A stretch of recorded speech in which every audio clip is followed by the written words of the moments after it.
I don't know about all you guys, but that intro always pumps me up more than shit for some reason. So, good morning, everyone. My name is Jesse, and welcome to Exploring by the Seat of Your Pants. If you're joining for the first time, we're all about bringing conservation, adventure, and science into classrooms around the world.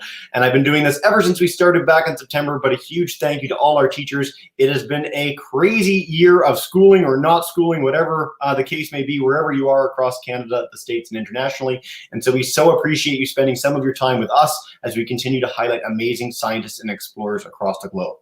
So October is Space Month. We are diving in with NASA engineers, all sorts of cool, amazing researchers, explorers, astronauts, and more. But today we're changing it up entirely in honor of this past Saturday's World Migratory Bird Day. Migratory birds are one of the most endangered, threatened, and important groups of animals in the world. They're a bellwether for a lot that's going wrong with climate, with habitat destruction, and other threats facing wildlife worldwide. But there's also a lot of really hopeful and exciting stories. So today we are doing 6 programs highlighting migratory bird researchers and facilities from across the globe, and really happy that you guys are all joining us. Today is especially exciting for me because we are going back to the Lucky Peak Research Station, part of the Intermountain Bird Observatory at Boise State University.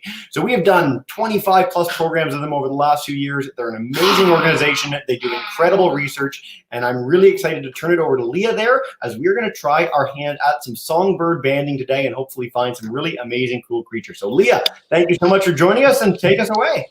Thanks. Hi, everybody, and welcome to Lucky Peak. So here we're a migration research station, and so that means we're studying birds throughout their migration, all different types of birds. We run 24 hours a day. So right now at sunrise, we're studying songbirds. In the afternoon, we're studying diurnal raptors, which means raptors that are awake during the daytime. So we have a hawk trapping blind and a hawk watch station. And then at night, we roll into owl banding. So it's really cool to be here and see all of these different types of birds. And so our bird banders have just gone out on their first net run in a couple minutes here. So we have these large, long nets out called mist nets, and they're really made of really thin material. And so as the birds are flying through the forest, they aren't able to see these nets, and so they will just run into them and sort of hang in a little pocket that the net makes until we go get them, like we're going to go do in a couple minutes.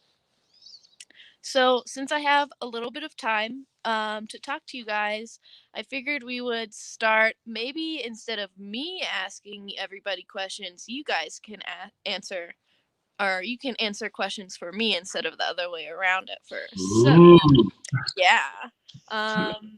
So I think you can see behind me, if someone wants to answer the first question for me, why do birds migrate?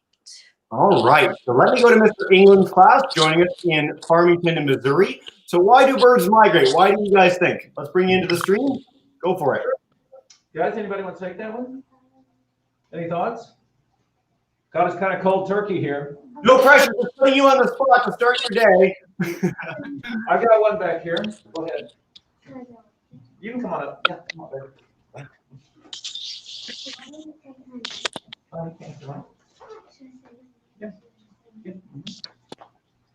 Hi. My name's Kinley, and I think they can survive during the winter. So they can survive during the winter? That's a great answer. Leah, do you want me to try and take more classes and see if they have thoughts, or check YouTube? Or? Yeah, sure. Check someone else. Yeah. That's a good answer, though. Fantastic. That's a great start to our student there. So thanks so much in Mr. England's class. For anyone on YouTube, as we're doing these questions, share your answers in the chat bar. We'd love to hear from you guys. All right, let's go to Clay Center in Kansas for Miss Weller's class. What do you guys think? Why do birds migrate? Or how about that? Here we go. I'll get the lights. I know why birds migrate, because they don't have the right stuff to survive winter. Yeah, they don't have the right stuff to survive winter. That's awesome, man. So yeah.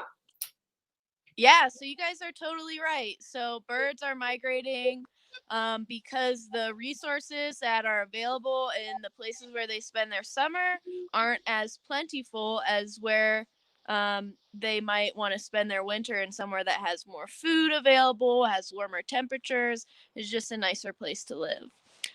So how about, does anyone know how birds migrate? How do they get from, let's say, Idaho here all the way down to Mexico or Central America?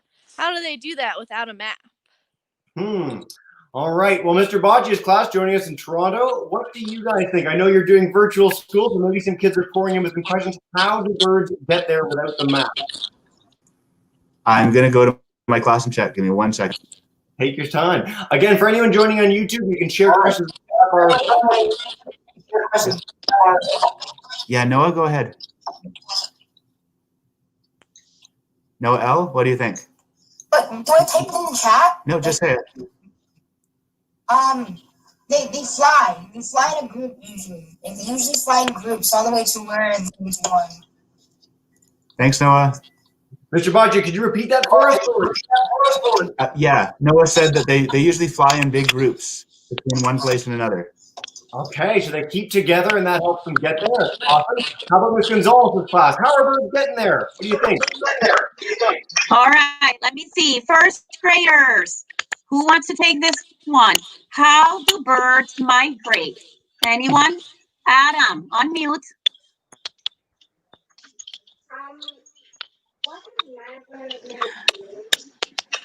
So he's wondering, what does migrate mean?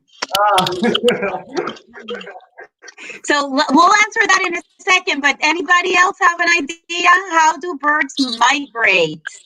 River. River's thinking about it.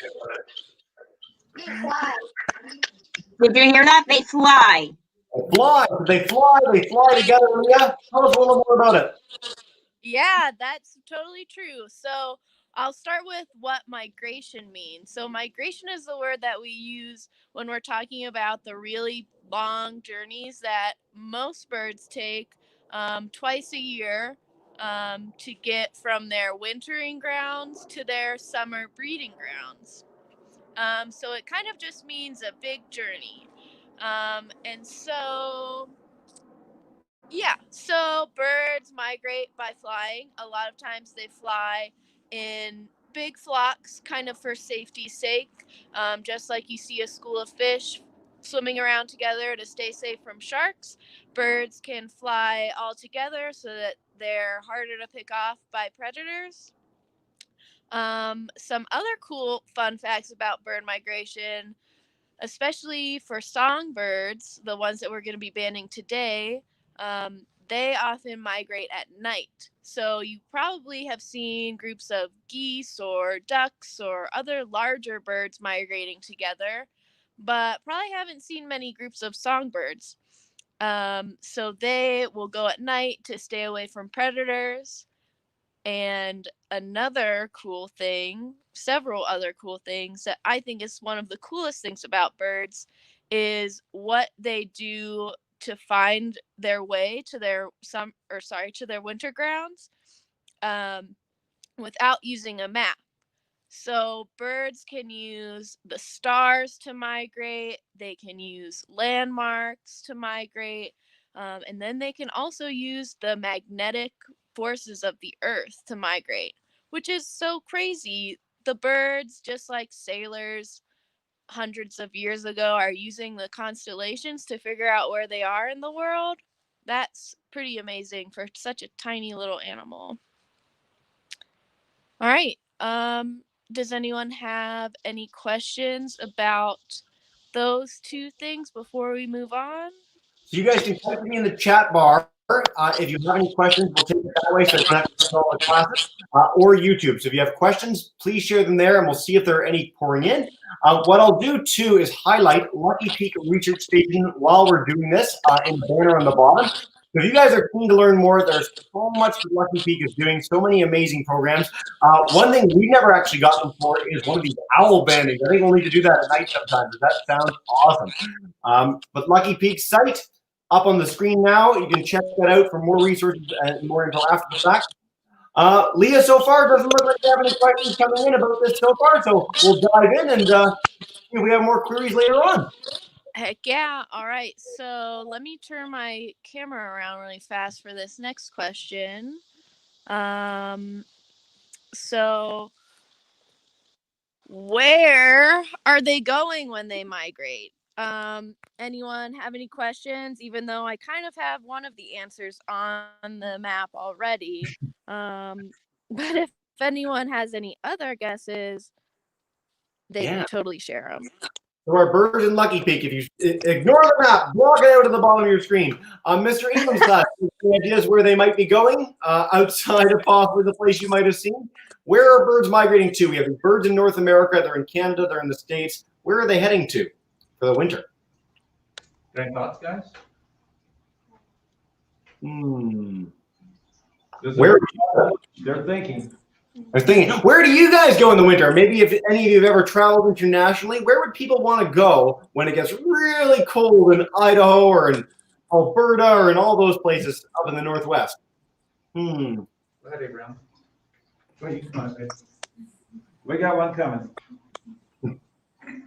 They might go to Central America or Mexico. Central America or Mexico? That's a really good guess. You guys are killing it. We come to you guys and you nail it in the first try. So, Leah, what do we think? Ding, ding, ding. We have a winner. So we have two different types of migrants that we see here at our station in Idaho. So some of them are what we call neotropical migrants. So they're a lot of the warblers that we're getting. So maybe they're summering here in Idaho or Canada. And they're having all of their babies here where it's nice and warm. And then once it starts to get cold, they want to go all the way down here to somewhere in Mexico or Central America. So they're happy. They're eating bugs down here. It's warm and nice, and it's like a nice little vacation for them. And then we have some other birds that you might recognize because they're here all year round. So some shorter distance migrants. So we've got red-breasted nuthatches that we see a lot. You probably see them at your bird feeders. They can kind of walk up and down the tree upside down like a woodpecker does. So maybe this guy, maybe he spent the summer up here in Canada and he's only going to migrate a short distance because he can handle the cold. Maybe he ends up here in Montana in the US. And then we also have our chickadees, another shorter distant migrant that you might see at your bird feeders or around your house in winter. So this one, maybe it summered right on the border of Canada and the US, and maybe that bird's gonna stay there all year round. Maybe he's just gonna fly a really short distance and kind of generally stay in the same area. So birds can make these huge, long journeys to somewhere very different, or they could kind of stay in a similar place. All right, so turn the camera back around, and our technicians have just gone out to look for birds. Hopefully they bring some back for our last question, and then maybe we can talk a little bit more about bird banding in general. Yeah. So why are birds important? Why are we studying them? Why do they even matter at all? And why is their migration important? Yeah, so fantastic, guys. So Mr. Gonzalez and Mr. Vultures class, if you want to ask your kids right now, why are birds important? I will come to you in a second. I want to see Miss Nashman's class, who are joining us in Toronto, where I am. Do you guys have any thoughts? I know you just came in a few minutes ago. Miss Nashman's group, do you guys have any thoughts on why birds are important? Hey, guys. Tyler, you want to share? Oh, yeah. Do certain birds have a specific place? So we're going to take questions a little bit later in the broadcast, guys. We're asking right now, why do you think birds are so important? So they're asking, why do you think birds are so important? Why do you think birds are so important? I know it's morning. Sometimes it's hard. We can come back in a minute, guys. What we'll do is check in with Miss Weather's class. See if you guys think why birds are so important. What do you think? Turkey vultures, they eat roadkill. Yeah, so we're gonna get rid of roadkill, turkey vultures. I love that that's where the first mind went. Way to go, guys.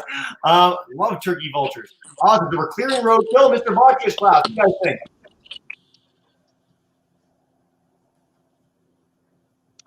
Mr. Boccia's group. Hi. So I just got it in. Noah in my class says because they're a way to tell how the ecosystem is doing. Okay, cool way to do it. Ecosystem indicators. That's really smart. Awesome, guys. And then Miss Gonzalez's class. What do you guys think? Oh, your mic's muted. That's okay. Stop the Why fun are of video birds broadcast. important? Nico, do you want to answer this? Go ahead, Nico. Unmute. Oh, hold on to your question, Nico. Hold on. This one is, why are birds so important? Anyone?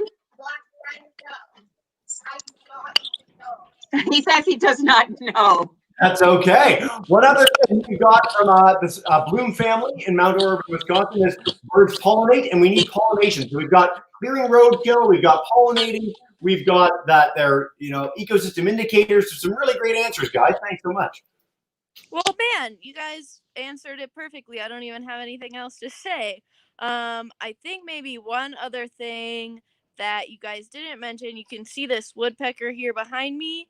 It's making this nice hole that later maybe a saw-whet owl, which is one of the other birds that we capture at night, they can sleep in, or maybe a squirrel can sleep in. So birds are really helping change the environment that they're in by making holes that could be new homes for other animals. They're eating seeds like this grosbeak here, and when they poop them out, they help trees grow or flowers grow.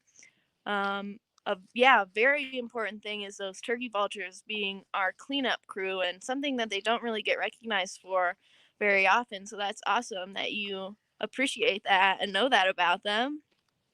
And a very good answer. They help us kind of monitor what's going on in the world around us. They're sensitive to change. And so, yeah, they can totally help us learn about what's changing in the environment, maybe how we can help. So, sad to say, our banders did not come back with any birds. So we can check again in a few minutes. But I can take you over to our banding station. So thanks everybody for answering those questions. You guys did a really great job. Hopefully I can teach you some more, although it seems like you know a lot about birds already. What we should do is we get Joe. So we've been hosting sessions with Lucky Peak over the last few weeks, and every time Joe does one, there's birds everywhere. And every time I host one, they never find anything. So I'm going to just leave, and we'll bring in Joe, and he'll come in, and all the birds will go. We'll be landing on your head, Leah. It'll be amazing. Yeah. We'd love to hear some more about what you guys are doing there and some of the cool tools and techniques you guys use. And then we'll dive in with question and answer with all our live classes and on YouTube when you're done. Awesome. So what we're doing here, like I said, we are catching the birds in these big tall nets, and maybe if we have time I can show you one later. And then we're putting these tiny little aluminum bands on, and these bands, I don't know if you can see, but they have this 9-digit identification number on them. And so sort of like your social security card or like wearing a name tag, we're able to tell who is who if we catch a bird again. And this is really important at our station as we're studying migration. And then, so we put these bands on with these really special banding pliers that have this pin to open the band, and then we can close it inside of these holes. So the holes are perfectly fitted for each different band size. And depending on the size of the bird, we've got a bunch of different size bands that are bigger or really tiny for tinier birds. And so the band sort of fits like a watch or a bracelet might fit you. So really light and something you can barely tell is on your body. And so when we are, let's find a data sheet. So when we're banding birds, we are looking at whether they're really fat or if they have a lot of muscle. And those things tell us that they're migrating. So here's one of our data sheets. So here is the band number, the species of the bird, that's an Oregon Junko, how we age and sex it. And here, this one had no fat, but a 4 muscle. So that might tell us that a bird is going to stay here for the winter because it doesn't have any fat. Or maybe it just got here last night and it needed to build up more fat before it kept going on. But this bird with a 4 fat and a 4 muscle, this ruby crowned kinglet, maybe that one is going to keep moving on further south. And so this is our recapture sheet. So we've already banded all of these birds and then we caught them again. And so that's how we can tell who they are, and we can see if any of this data has changed, specifically their weight or their fat and muscle scores. And that helps us tell things like the timing of migration and how the bird is doing health-wise, whether our Lucky Peak ecosystem is a good place for them to stop and eat some food and take a rest before they move on to migration. And we found out that it is. So I'll turn around again. Hopefully you guys aren't getting nauseous watching me move around so much. So back behind me, you can see all of these trees and bushes, and they have lots of berries and seeds and all of these conifers around. They have pine cones and little bugs hanging out on them. And so all these birds can eat all of that stuff while they're here at this stopover site, a really important place for migrating birds. So let's say hi to our banders, and then we can start answering your guys' questions. Sounds good. All right. Sorry, just turning the camera around. Oh my gosh. Okay. So here's our banding crew for the day. Do you guys just want to say hello to everybody? Hey guys. Hi guys. So right here is Lauren, Kyle, and Serena. What's your favorite thing about migrating birds? Well, I'm just amazed at how far some of these birds go and how much fat they have to build up to go that far. I mean, we've seen a bird with 0 fat. A very large bird we catch is a grosbeak, a black-headed grosbeak. When they have 0 fat, they're so much smaller than when they have 5 fat. It's just really cool to see how much fat they build up to go that far.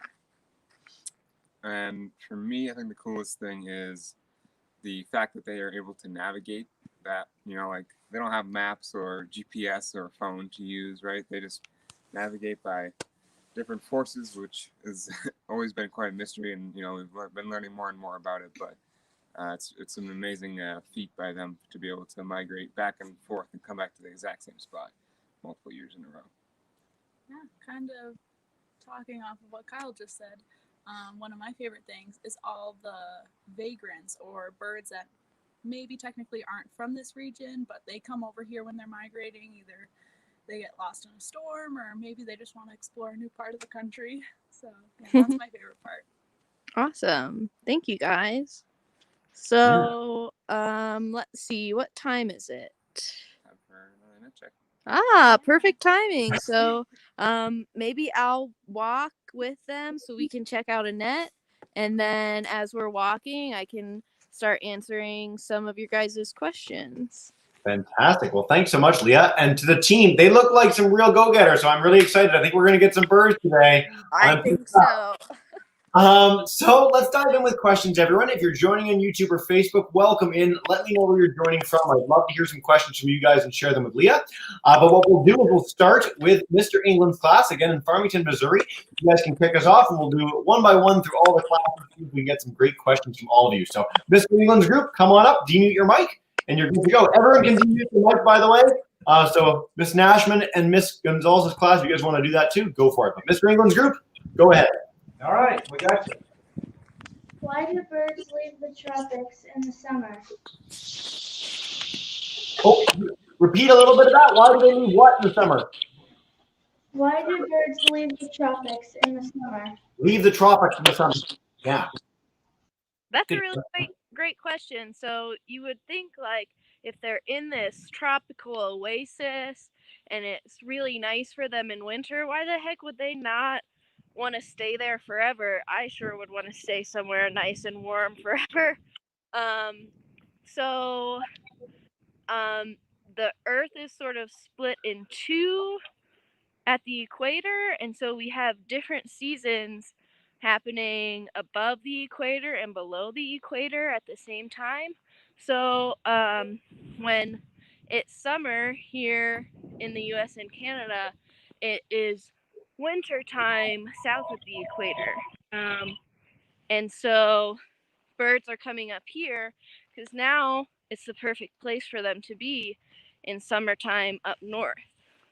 And there are a lot of resources available to them, so they don't have to compete as much with the other birds that are living maybe in the tropics all year long. Yeah. Fantastic question, guys. We've never actually gotten that one before, and it's a really neat question. By the way, in our last session, we were tracing puffins. So we were all in the Atlantic, Iceland, all these cold places, but one puffin went straight to Italy and just stayed off the coast. So not all the birds follow the plan, and they sometimes do go to a really nice vacation spot. Let's go to Ms. Weller's class, again in Clayton, in Kansas. Do you guys have a question for us? Come on up. Have you caught a house wren? A house wren? Yes, we have caught many house wrens. We catch a lot of them here at this station, and they are really wriggly. They're cavity nesters, so they're nesting and sleeping in little holes in trees and stuff. And so they're used to kind of wiggling in and out of things. And here I'm at our nets. So you can barely see them, and that's kind of the point. So a bird can barely see them when they're moving around. House wrens are really easy, or they're really good at escaping us when we get them in the nets because they're wriggling around and trying to crawl through these tiny holes. Sorry, there. Yeah. I'm caught in the net now. So let's get any No! But you can see this really thin mesh, not very big because we're only catching small birds. But this net goes all the way down, probably 20 feet down away from where I am, and it is probably 8 feet, 10 feet tall. Yeah. And so we set them up. Here's another one behind me, kind of blowing in the wind. We set them up in these really vegetated places because we know that birds are going to want to be flying around here. Number one, because there are a lot of food in all of these bushes, and number two, because in this more dense vegetation, it's easier for them to hide from predators. Yeah. Fantastically, yeah. By the way, to Miss Weller's class, house wrens, vultures, you guys know a lot about birds for a really young class. Way to go. Nice job to all the students there. Let's go to Miss Nashman's class in Toronto. If you guys have a question, come on into the room and you're good to go. Yep, just get that mic unmuted and you'll be set. Should be bottom of your screen, big microphone symbol. Hello. There we go. Technical difficulties, but we do have some questions. Hopefully you can hear us. Yeah, we can hear you just fine. Great. Raise your hand if you'd like to ask your question. Assad? Do birds get tired while they're flying? Do birds get tired while they're flying? That's a good question. Yes, birds do get tired while they're flying. So they're going on this really long journey, and before they leave, they're building up a lot of fat.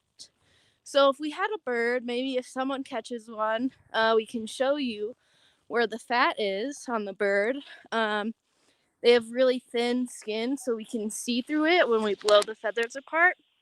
So a lot of times in their throat hollow here, we can see all these orangey fat deposits.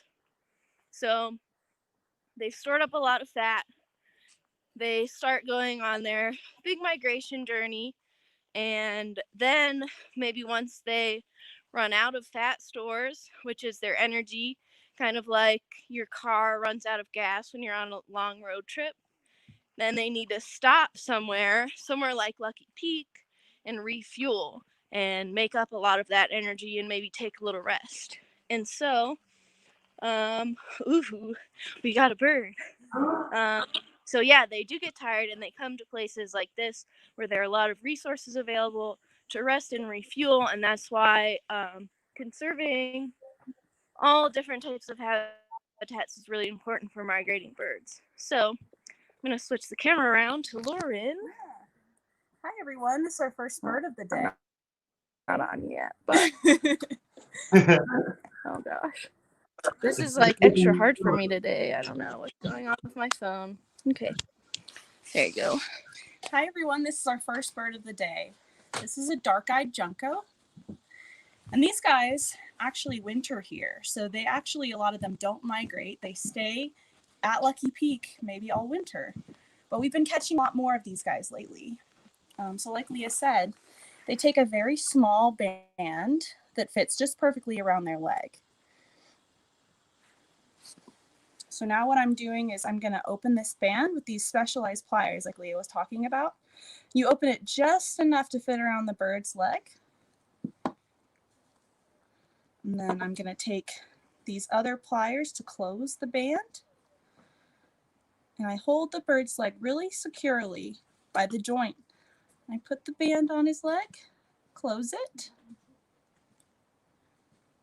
And now we'll be able to know which individual bird this is because it has a special number on the band. So if we recatch it, we'll know that it was this specific bird that we recaught. Now we take a bunch of data. So we take the wing and tail measurement to see how long their wing and tail are. We blow on them to see how much fat they have, how much muscle. So right now I'm going to take a wing measurement. 77.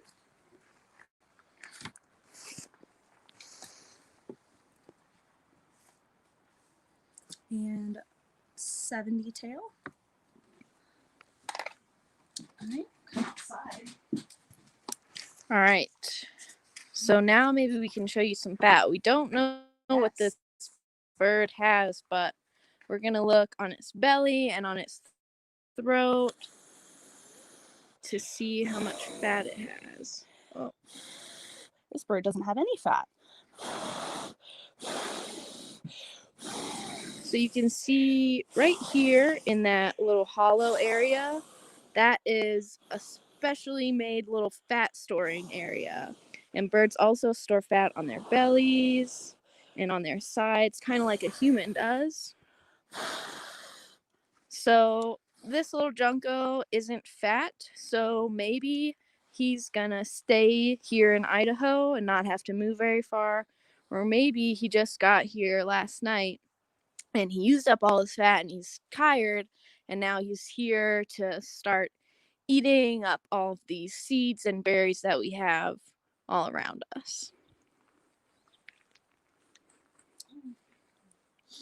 All right, so I can answer another question while we watch them band, and then we can show you the extra special way that we weigh the birds.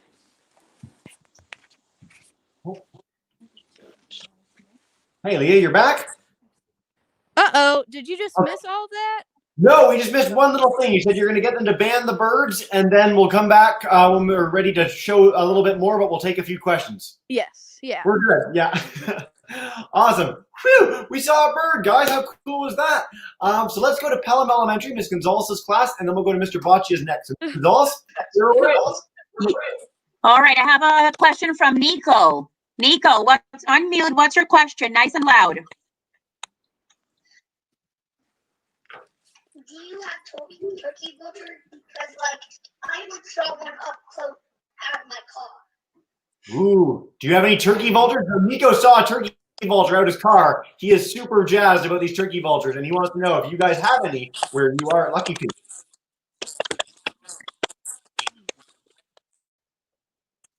Heck yeah. So we do have turkey vultures. We're not catching them in our nets this morning, but our hawk watchers in the afternoon do see them.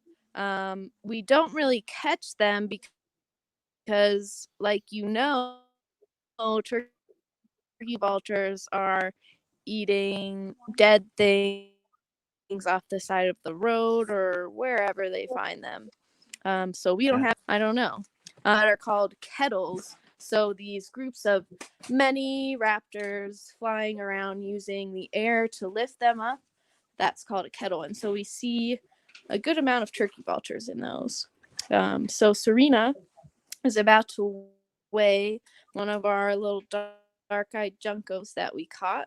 And so we just put them in this little tube and put them upside down for just 1 second to get their weight, and they're probably never been upside down like that before, so they get kind of confused and they just hang out and then are very happy when we put them back up, right side up. So here's Lauren putting another little bird in a tube. We're catching all the birds now. Heck yeah. Who needs Joe? Joe Schmo. Yeah, Joe Schmo. Yeah.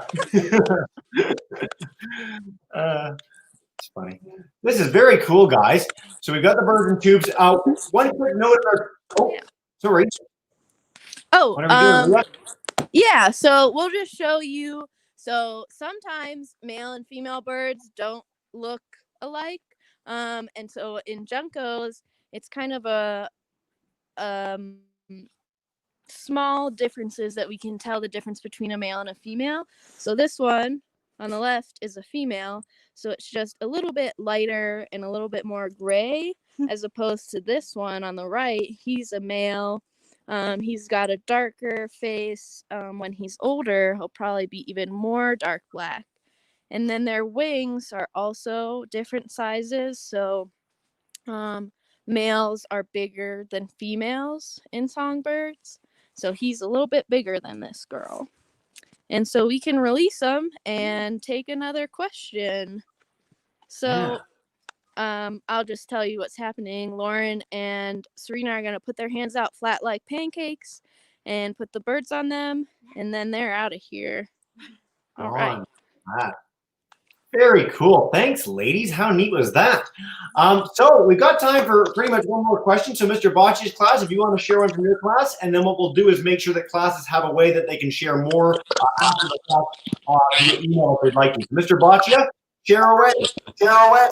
Hi. A couple of students want to know about how many birds do you usually ban in a day? Yeah. Ooh, in a day is a very good question. So it all depends on the time of year and it depends on the weather. So I'd say our average day for the season is maybe 80 to 100 birds a day.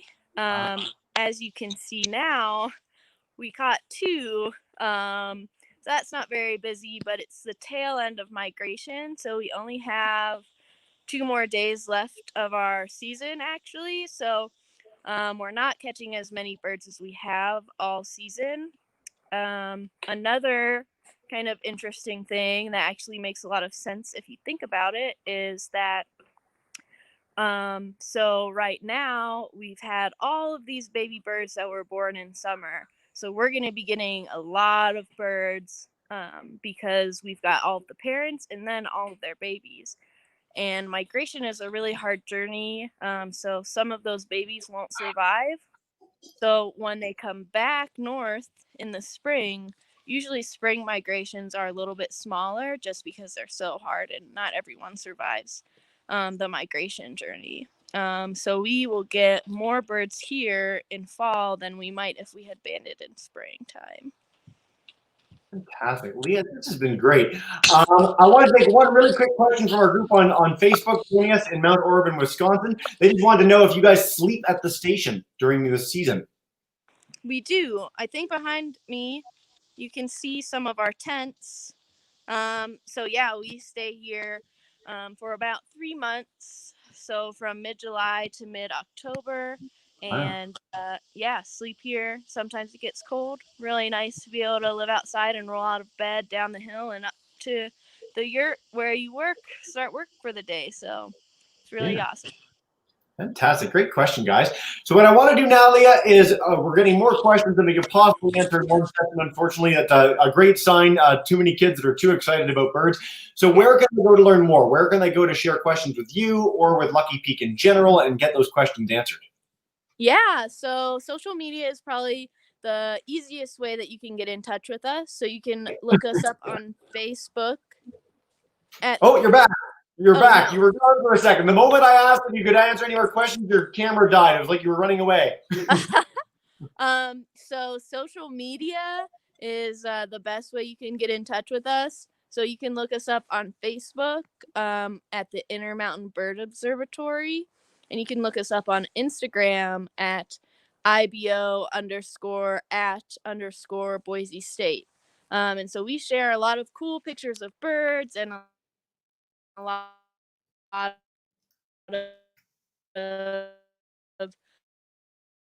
stories. And I don't know if my camera keeps going out or what, but you can ask us questions on our Facebook or Instagram, and we'll be able to answer them and hopefully teach you a few things. Fantastic. So check out, again, Lucky Peak Research Station, Intermountain Bird Observatory, Instagram or Facebook. Way more chances to get your questions answered and learn so much more about all the amazing work that they're doing at Lucky Peak and with the Institute in general. So guys, thank you so much for everyone for joining today. I loved your questions. I'm so glad we got some birds live for you guys. Always awesome when that happens. And so Leah, what we do at the end of every broadcast, as you know, is I'm going to bring everyone into the session with me. So Ms. Nashman, Mr. England, Ms. Weller, Mr. Foskett, and Ms. Gonzalez, you want to join me in saying a big thank you and goodbye to Leah and the team.